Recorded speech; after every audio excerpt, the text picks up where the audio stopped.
Welcome to Tech Talk. I'm Tanya Elmore, the President and CEO of Tampa Bay Innovation Center. The Innovation Center is very proud to be participating again this year in Global Entrepreneurship Week. We will be introducing to you shortly Paresh Patel, who is the CEO and Chairman of HCI Group. He will be talking about building a powerful tech team right here in Tampa Bay. Before that, though, I just want to share a little bit about Global Entrepreneurship Week and why it's important. It's the world's largest celebration of innovators and job creators. It is really for the people that launch startups and bring ideas to life and that actually drive economic growth to our community. Global Entrepreneurship Week actually began in 2008, and our organization, the Innovation Center, along with a couple partner organizations, were the first ones to bring it here to the Tampa Bay region. At that time, there were 77 countries participated in the program, and as you can see today, there's 180 countries, 40,000 events, 20,000 partners like ourselves, and 10 million people that participate during Global Entrepreneurship Week. So once again, like I said earlier, today you will hear from Paresh Patel on how he has successfully built a powerful tech team right here in our region. But first I want to introduce our chairman, Chris Paradise. Chris is an IP attorney. He received his Bachelor of Science degree in physics from West Point. He has a PhD degree in material science and engineering, as well as a law degree. He currently serves as the chairman of our board of directors of the Tampa Bay Innovation Center, and he volunteers his time throughout our community as a mentor to many startups throughout the region, and as a facilitator in a Co-Starters program, which is a pre-incubator program for early stage companies, both in Pasco County and Pinellas County. Welcome, Chris. Thank you. It's delightful to be here. We're very happy to have Tech Talk back, although it is virtual. We are really looking forward to being able to have live in-person presentations like this in the future. But until we can do that safely, we'll do the best we can with the technology that we have. The Innovation Center is moving along. We have a new building that's going to be built in St. Petersburg. The groundbreaking is starting in 2021. And we are in the middle of design phase, which means that there's a lot of work for the Innovation Center to do, but we are delighted to have this presentation and to be able to bring to the forefront those technology companies and entrepreneurial companies that are doing a fantastic job in our region as we look to build out that Innovation Center and the activities that we're doing in the St. Petersburg and Tampa Bay region. Without really going into more detail than that, because we have a limited time on this particular presentation, I'm going to introduce to you Ken Evans. He is an integral part of the Innovation Center and our accelerator program, and he will be doing the rest of the presentation and moderating the presentation with Paresh. And I think he'll give you back to Tanya after he speaks. So Ken. Good afternoon, everyone, and thank you, Chris and Tanya. It's a pleasure to be here. We just wrapped up the second cohort of our accelerator program, where we had 7 companies who were a little bit beyond the idea stage, but still not there with where their product needed to be and all the operational elements of what they needed to be before they could actually launch. So we're happy to announce that we have opened up applications for the third cohort, which will start in mid-January of 2021. As of right now, it'll still be a virtual program, which I will say we were very successful with cohort number 2. Everyone participated online. We had some companies that had founders that were outside the Tampa Bay area. So we had people calling in from outside North America. We had people from other cities in North America, and we're able to conduct that as a weekly workshop. So if you are a company that is an early stage, beyond idea, but not quite at product, or know of someone that falls into that category, I urge you to consider this 12-week program. It's very, very different than other programs that you'll see. It is focused on product market fit and making sure that we can turn your idea into a viable product and that product into a scalable business. So with that, I will turn it, I will put the link into the app for the applications into the Q&A and make sure that that's available. I will also put the link to the presentation, the wrap-up presentation that we did on September 30th, which is on our YouTube channel. So if you want to see a little bit of the type of company that participates in the program, you'll be able to look at that short video as well. With that, thank you for your time. Thank you for joining us for Tech Talk today. And I'll turn it back over to Tanya to introduce Paresh. Great. Thank you, Ken. Can you hear me okay? Great. My pleasure now to introduce Mr. Paresh Patel. He was actually born in Nairobi, Kenya, and he lived between Nairobi and India until he was about 10 years old. His parents then migrated to East London. He then matriculated to Cambridge University in the United Kingdom, and he obtained a bachelor's degree and a master's degree in electrical engineering with honors. After graduating, he moved to America, and he has worked in several tech companies here locally and grown them to be large-size operations. And he has also developed his own products and launched his own ventures. Paresh strongly believes that education is one of the most important things in helping others achieve their own potential. It's one of the reasons he is here today, and I welcome you, Paresh, to share your story with us. Thank you so much. Thank you, Tanya. Good afternoon, everyone. It's a pleasure to be here. And the subject of the talk today is building a tech team in Tampa, right? A successful, innovative team. And to set some credentials, the company I'm going to talk about is called Exeo, E-X-E-O. The company is about 8 years old. Its technology generates about $100 million of revenue annually. It has 44 staff in Tampa and 114 staff in Noida, India. That isn't an outsourcing relationship. Those are two co-peer groups that are there. And this whole company has been built from scratch since 2012, right here in Tampa. And let me tell you how all of this happened. So I got to give you a little bit of a background in terms of the context of all these companies. So first of all, three names. First name is HCI Group. HCI Group is a publicly traded holding company based here in Florida, in Tampa. And we own a number of different divisions. We own insurance divisions, we own real estate, we own software, we own reinsurance. We also own a couple of marinas, and until recently, we only had a restaurant. So a lot of different things. But the key item in this situation was we own an insurance company called Homeowners Choice. And that was an insurance company we started in 2007, grew to be very well. It was a traditional bread and butter insurance company. So if you owned a home and you needed insured, Homeowners Choice would be a potential insurer for you. But around 2012, we started looking and said, we want to go look to the future. And insurance was an area that looked like it was ripe for disruption. And we rather wanted to be the disruptors rather than the disrupted. So we sort of said, how do we go about making sure we do this? And so we went about it in a systematic way. Step one was Exeo, which was basically start a tech company that develops the software and technology that an insurance company of the future is going to need. And so that's how we started it's Exeo. And Exeo is an entirely wholly owned operation of HCI Group. So that's one. Around 2016, that technology matured and became real. And when it was ready for deployment, we didn't just send it to Homeowners Choice, our existing insurance carrier. We started a new insurance carrier called TipTap. And TipTap is a name that's sort of spreading throughout the industry at the moment. And if you ever drive from St. Pete to Tampa Airport, you go right past the building with it says TipTap on the front of it. But we started an insurance carrier called TipTap, and it relies on nothing other than Exeo's technology with which to run its operations. And it has used that technology and software to grow up to be $100 million size that it is. And it is one of the fastest growing insurtech companies in the country, all based right here out of Florida. Right? And our plans for 2021 are to expand TipTap from just being in Florida to being a nationwide carrier.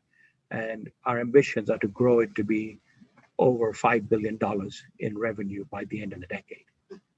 These are all achievable goals. But all of this is possible because of Exio, a tech company based here in Tampa. So what does Exio have built in it within those 150 people or so that we have? We have a whole slew of people. We have software engineers, we have QA automation engineers, we have project managers, business systems analysts, product managers, DevOps engineers, and database administrators, all the different types of skill sets you would need in a regular software tech company. What does Exio do? Well, there are two different sets of things, or three different sets of things it does. One is it's a big data company. So we have teams of people who go and gather data on every household in Florida to start with, and now every household throughout the country. And we collect it methodically across like 60 different attributes of every house. So putting it differently, just in Florida, we have 5.5 million homes that we have data on, and that's about 330 million pieces of data, all natively sourced right here from Tampa. And as we're growing our business, that data team is now taking that and saying, how do we grow to be having a data source for all 125 million rooftops that are throughout the US. So that's underway. Second part of things that we do is we actually use that data to drive a what's called a policy admin and coding system called Harmony. And what that system does is you can get an insurance quote at a speed you never could imagine before. So for example, I can give you a flood insurance quote if you only answer your address and 2 other questions. We can give you a quote on homeowners insurance with 4 questions. It's that good. And more importantly, not only is it that good and quick, it is incredibly accurate in what it tells you, more so than going through a human process, right?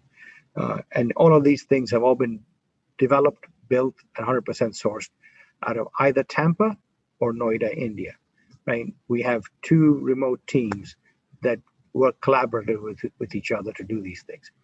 And then the third product that the company has is in the area of claims management. If you do insurance, eventually people have unfortunate events and there will be claims. And we developed world-class claims handling software, which makes the whole process, it's not designed to handle one claim. It's how do you do it efficiently when you have, a hurricane. Like when Hurricane Irma happened, we had 20,000 claims that came in the space of a month.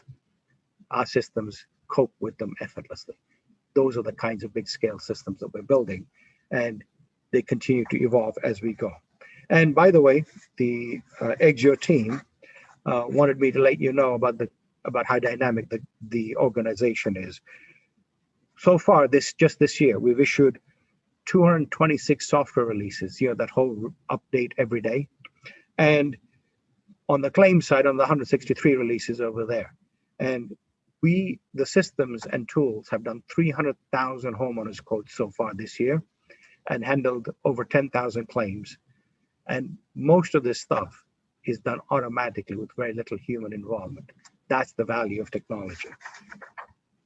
Okay, so having laid out what the companies are, the questions that come up, especially in the Tampa Bay area, is it possible to build a tech team here? Can you succeed?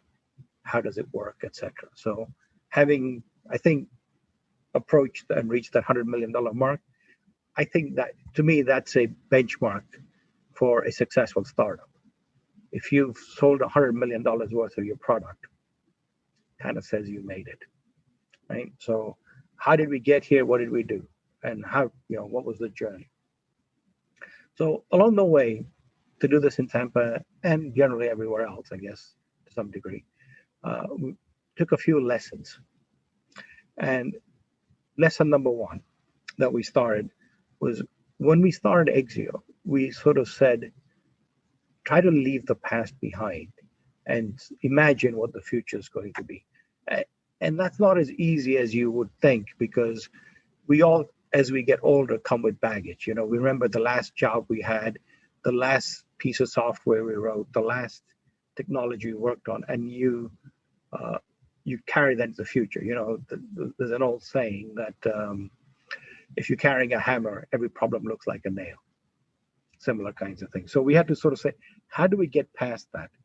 And interestingly, I went back and remembered an old lesson from Steve Jobs and Apple, not the second time around, but the first time around he was at Apple, when they came up with the idea for the Mac.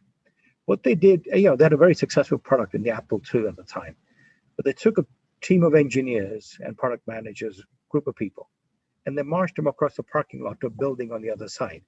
And those people were going to work on the Mac. They left behind all the day-to-day issues and revenues and all the pressures of the Apple II to the folks who were in the original building. That freed up their minds to say, how can we build something new and unique? And those of you who've heard the Mac story knows how innovative it was at the time. So we did the same thing. We just found new space in the building, and we said, that is where Exio is going to start. And we won't burden them with any of the regulations or issues that we have with the existing business. And that got everybody thinking about what could be, not what challenges they have today. And, as that took hold, it got bigger and better. And at some point when it got really good, we didn't try to migrate it back into the old business. The lesson was you migrate the old business into the new systems. And that's what we've done. So it's been a wonderful transition, because usually if you have an existing organization, how do you do something innovative is usually a big challenge. Most startups don't face that. They have other challenges, but if you start from an existing company, you do have to overcome that. So that was lesson one. Lesson two was, if you're going to build anything of scale and size, eventually you have to worry about what kind of culture are you setting up? What values do you hold? How do you make decisions? All those kinds of things.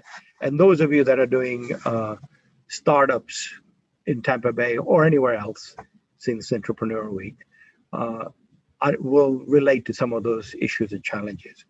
So the way we approached it was, it's important that you have the best programmers and everything else, but it's also important that you have the best leaders. You need leaders who inspire the troops, not just say they're the best programmer or the best qualified or those kinds of things. And again, a very simple analogy.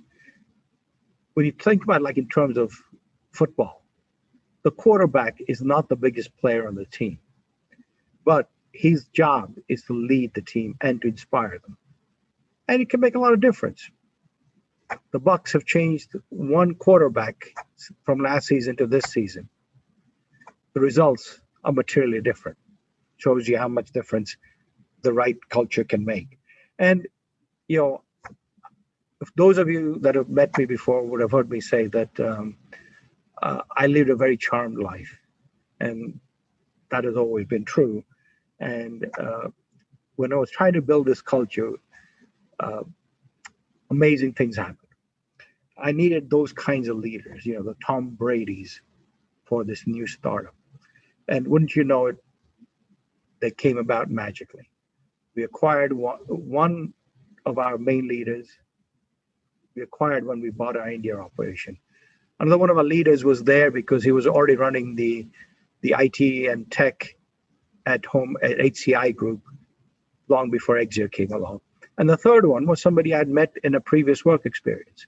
And all three of them exemplified a common value that they would inspire the people that work for them to do a little bit better, try a little bit harder, see what we can do, what we can achieve together, right? And I knew they could do these things because I'd worked with all three of them before. And that's was one of the key items in innovative culture, because as the culture is spread to now 150 people, right? People come, people go, but you got to have a core set of values that ties everybody together, because really you have to do that item 2 thing because of what I'm going to talk about in item 3. And what item 3 is what makes people stay in a company, what makes people show up to work every day, right? And there are studies on this, but the basic thing is people want to work for people they like. They want to work for managers they like. And, you know, if you're in the tech space, you want to add one more thing to it. It'd be nice if you can have passion for whatever it is that you're working on. So in some ways, if you're trying to innovate, trying to have, you know, freeing up the people's mindsets from the past to, hey, what can we do in the future? It galvanizes you into wanting to solve a problem. And these are all kinds of things that tech people like to do. And it leads to amazing things. And I can tell you this, right? Because while I have a tech background and I was an engineer 35 years ago, that's how I got to Tampa Bay. All this latest tools and technology I'm talking about, and I will tell you, I am the biggest fan. I didn't write one line of code. I didn't write one spec. There are lots of people in the team who made the vision reality, right? But it's amazing how well they've done it. And the software does things that I never even thought was possible, which is amazing, yeah?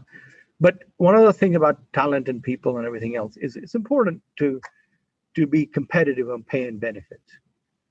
But one of the lessons we've found out is that you don't need to be the most competitive and the highest paying, because it's more important that you're passionate about what you're doing than maximizing the dollars.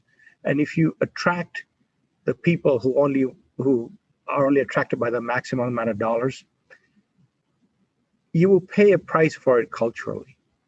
Because what will happen is people come for the money and then people leave for the money. It isn't about the passion. It isn't about the teamwork, right? There's a reason that we like soldiers and we are less charitable about mercenaries, shall we say. Yeah. So having the right team of people, the right culture, the right vision really makes things possible. Right? Which brings me to the fourth item that is always key in building something like this, which unfortunately is a reality of life, which is funding and money, right? And luckily, when we were starting Exio, I had the benefit of being chairman and CEO of HCI Group, so I could remove this card off the table, because a lot of startups face that problem of constantly looking for new capital or the next round of funding and all those kinds of things. And it's very distracting to the management team, because are you trying to build your product, live out, make your dream a reality, or do you need to keep the lights on? That problem is usually quite a big disruptor. And we made sure it never was an issue. So in all of these years that Exio and TipTap have been in existence, all the staff and all the team members have never had to worry about whether their paycheck was going to be here on Friday or not. We've gone to great lengths to make sure of that. But all of those four ingredients, when you put them together, inspires a group of people to do incredible things. And that's really what Exio is, right? And now on to my final little topic before we open up for questions. A little bit of my background and why I'm a big proponent of Tampa Bay, even more so now in the age of COVID. So I got here 35 years ago right after college, and I was recruited by a company called Paradigm that doesn't even exist anymore. But I've been living in the area for 35 years and I always had tech jobs. And for those of you that are worried about there aren't enough tech jobs or tech companies in Tampa, you should have been here 35 years ago. You would count them all on one hand. But there's always jobs. There's always things to be done. And Tampa has a lot of things that the rest of the country doesn't have. The weather's always beautiful. Just look out the window today. The cost of living is a lot cheaper than anywhere else. And we have, great commute times compared to Silicon Valley. Lots of other things are a lot more affordable. This is a great place to be. Actually, the way I thought of it when I got here 35 years ago is eventually I was going to retire to Tampa. So might as well just get a head start on it. And that's what I've done. And there is tech talent in the Tampa Bay area. Most of those 44 people that work in Tampa Bay, in Exio in Tampa Bay, are all local. They were either new graduates out of USF and UT, or there were people that were already there. There may be a couple of relocations, but by and large, everybody's native. So tells you that if you wanted to find talent, it is there to be found. And people worry about the Innovation Center, those kinds of things, about trying to grow the Tampa Bay tech scene. Well, I'll tell you, I think we are within one or two unicorns of having our own unique Tampa tech scene. Hoping that TipTap and Exio will be one of them, but one way or the other, I think in this coming decade, there will be some big valuation companies born and bred in Tampa, and that is the best way of spreading the joys of Tampa and tech jobs and other startups throughout the area. And in summation, all I will tell you is it is possible to build a tech company from scratch in Tampa Bay with Tampa Bay talent, right, and make it a world-class competitor. We have done so, okay, and we did it with locally sourced talent.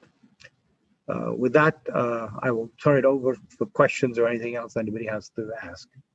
Thank you. Great. Thank you, Paresh. Get me back here. Mm-hmm. So I really like the way you summarized the 4 points, and anyone can type in a question that they want for Paresh, and we'll be glad to get it answered for you today. I really like summarizing it. It looks like to make your company successful, you eliminated baggage, you made sure you had the best culture. To make people stay, you had to make sure that people had passion. And then you kind of summarized it with funding for the company. Did you find the talent you were trying to attract with talent that was just out of the universities, or was it more seasoned talent for your programmers? Both, actually. I will tell you that if you look at the talent that we have in Exio and we've had over the years, and even this, by the way, this is true in India as well. We find a full range of people. We have people fresh out of school, and some of our best team members came out of USF, UT with no work experience. Their entire work experience is in Exio. But I will tell you, the work product that they put out is world class. And I'm a big fan, in a world where everybody sort of says, oh, these millennials and this, that, and the other, I'm a big fan of the millennials we've got. They produce amazing work. At the other end of the scale, we have people who are well into their 50s, and we may even have some people even older than that. I don't know, right? We don't keep tabs of it because we see each other for their minds and their contributions, not for which year were they born in. And once you have that, you have people of all classes and talents and everything else, right? Actually, and talking about that, I'll speak about one of our employees, Alberta. I won't give a last name, but so Alberta used to work at Nielsen Media. And at Nielsen Media, when they outsourced all their workers to India or their tech to India, I think it's like 12, 15 years ago. I guess Alberto was one of the people whose job. This was back in the Great Recession. We were just starting up. And I still remember this, right? Alberto came for an interview. We said, well, we're looking, we haven't quite made up our mind. Every Monday morning, Alberto would call me and say, hey, just checking in. Has the job gone yet? Have you made a decision yet? Right? Interesting thing, right? From that, after 4 weeks, so they said, well, we didn't find, why don't you come start? Right? So Alberto came start from working for us. And that was in 2009. And he's still here, right? Great employee, the kind of guy who would give you the shirt off his back. And right here in Tampa Bay, and we picked them up because, not to speak ill of Nielsen, they were mistaken enough to let him go. Interesting. That's one of those that have passion, right? Calling every day Yeah. to check in. So Yeah. those, honestly, those employees are some of the best employees, as you pointed out, that really help drive your company forward. So there is one question on here also that we got from the audience. What are you looking for when you hire in Tampa Bay? Talent, passion, right? And if you have the right aptitude and the right work attitude, and you do have to have a certain amount of skills, to be fair, right? But as long as you have those things, it's amazing how far you can go in life. Yeah. Because I will tell you the other side of that. Another one of our employees that we pretty much hired right out of school assembled a team of people, and they do amazing things in terms of sourcing data and getting everything together, all the items. You couldn't look at his resume when we hired him and said, that's what this person's talent is, right? No work experience, so to speak, but here they are, and they're a key member of the organization. So, somebody will throw a ball your way when you start a job. Pick it up and run with it. That's how I got here as well. Yeah. Yeah, agree. I think Ken has a question or two for you also. Oh, yeah. Can you hear me okay? Mm-hmm. Yeah. Yep. Yeah, Paresh, thank you for that presentation. You hit on a lot of points that I thought were great. When you split off this team separately, I assume they had the autonomy to kind of pick the technology and do things that the larger organization didn't do. Were there any technology conflicts or aha moments where they, kind of went off script and embraced a technology or a programming language or something that just had never fit into the traditional company, but they were able to run with it and make those mistakes? I'd love to hear you elaborate on that a little bit. Yeah, absolutely. Look, and by the way, some of the biggest challenges and the biggest handicaps in all of this was me, right? We all come with baggage, right? So what I'm telling you about trying to leave your baggage behind applies to me as well, and doesn't come easy at times. So I grew up in a world of relational databases, so SQL queries and all that kinds of stuff is pretty important stuff, right? And you always think, I'm building a database. Which data am I going to use? Oracle, SQL, whatever, right? You get the idea. You always think relational database and when we went to this new technology, we now use Mongo and all those kinds of systems, which are way better for the kinds of user experience that we now try to generate. Clearly, the guy who had to get used to it being, what do you mean there isn't a database? Or there isn't a relational database underneath this, right? Was me. But luckily, those three people that I'm talking about and some of the other folks in the team educated the old dinosaur that I was to say, why would it be better to leave it behind? And at some point, the light bulb went off. So we said, all right, ditch that and go do what you need to do. And then, the new systems don't have a relational database in them. Yeah. That's interesting. We have some of those conversations with our entrepreneurs of databases, what they're going to use, what they're not going to use, what's the newest thing to use, right? So yeah, can relate to that.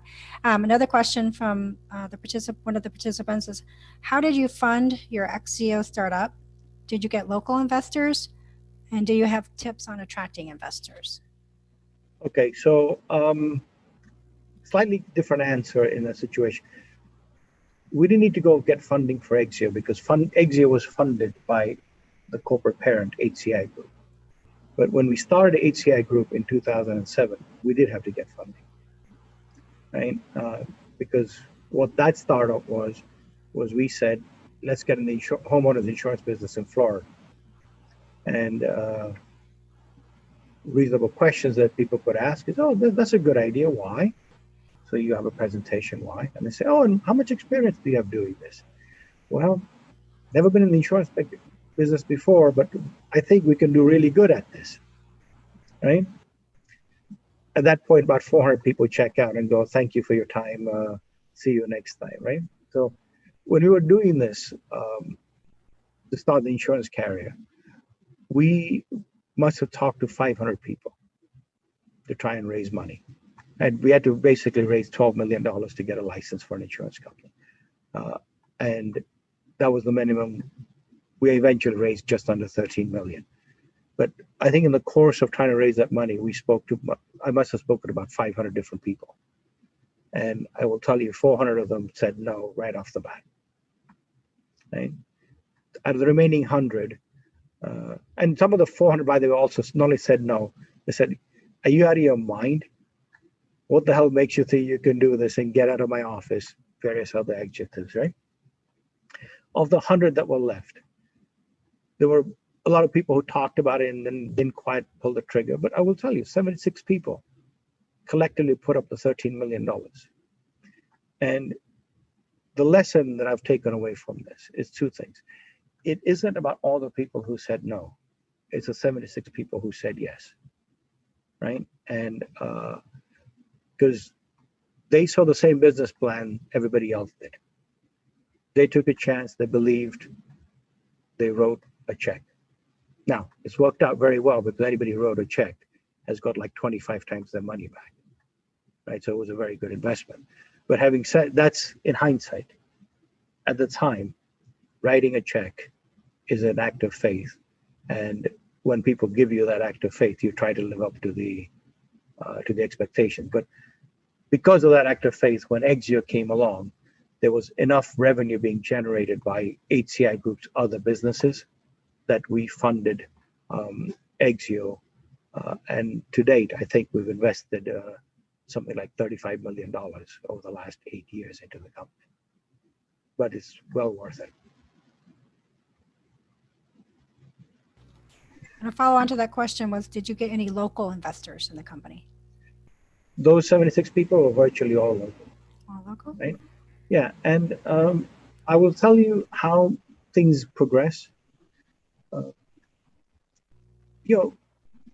I told you the negative side of it. Let me tell you the positive side of it. Some of our best investors were people I met in coffee shops, or because Joe was investing, Bob said, "I'm a friend of Joe's. Can I invest as well?" And because Bob invested, Jeff invested, and the word spread that way, right? But it's the same kind of thing. You had a common set of people who believed with passion into the idea. And it's amazing how viral word spreads, even here in Tampa. So the last question was, do you have any tips other than getting coffee? The coffee shop. Yeah, look, very simple tips. You got to work at it and make sure the idea is doable, right? And you got to, we didn't just start a company with saying, trust me, I'll do it. We actually made sure we assembled a management team that had the capability of delivering. So we hired insurance experts. Obviously, for all this Exio software, we've got lots of experts who can write software, and I'm not one of them, right? So you get it's assembling the team and the passion and everything else. That's one side of it. But the other part of it is you've got to take it down ultimately to what we call the elevator pitch or a soundbite, right? And I can tell you this from having raised money for numerous different ventures. And before homeowners, HCI Group and all this stuff, raised money for a local bank that's called North Star Bank. I'll take you to the common theme in both pitches. For North Star, the pitch was, hey, invest in a bank. If it'll be a bank that we'll own, and if everything goes up well, you could get 4x your money in 10 years. And for HCI Group Homeowners Choice, the pitch was, we succeed at this, we can get 7x our money in 7 years. That was it. We didn't talk insurance. We didn't talk tech. We didn't talk. Hey, people bought. Turn on investment, absolutely. Yeah. Okay, do you mind taking another question, Paresh? No, please. One more up here. It says, what special challenges does expanding your company nationally involve from a tech perspective? This is the joys of charmed life kind of thing, right? When you expanded the size we're talking about, right? Think of how many more staff, how many more people, how many more headcount and layers of operations we would need. So we do face that challenge, but it'll happen because people will know more people, and once you get that critical mass, that $100 million mark, it tends to steamroll by itself. Because as you go to other states, you will hire the people, and then they will have other people to hire, and so on. It will build up. So that's there, but there's something that's happened that's of great value to us. Because of COVID-19, and I'm the only guy who's going to talk about great things about COVID-19, right? But because of COVID-19, we've all got used to doing it the way we're doing right now, Zoom meetings and virtual. It doesn't matter that those of us on this call are all in Tampa or not in Tampa. We're all connected via the internet.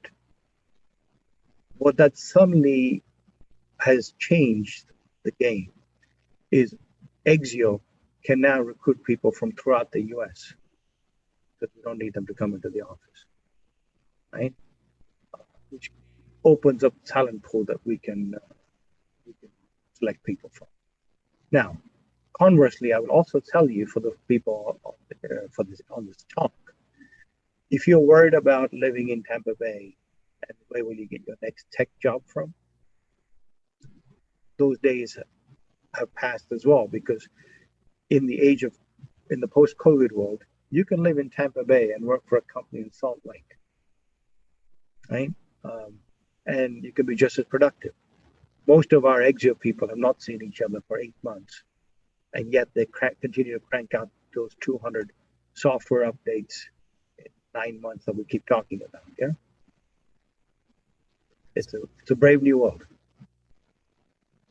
Okay.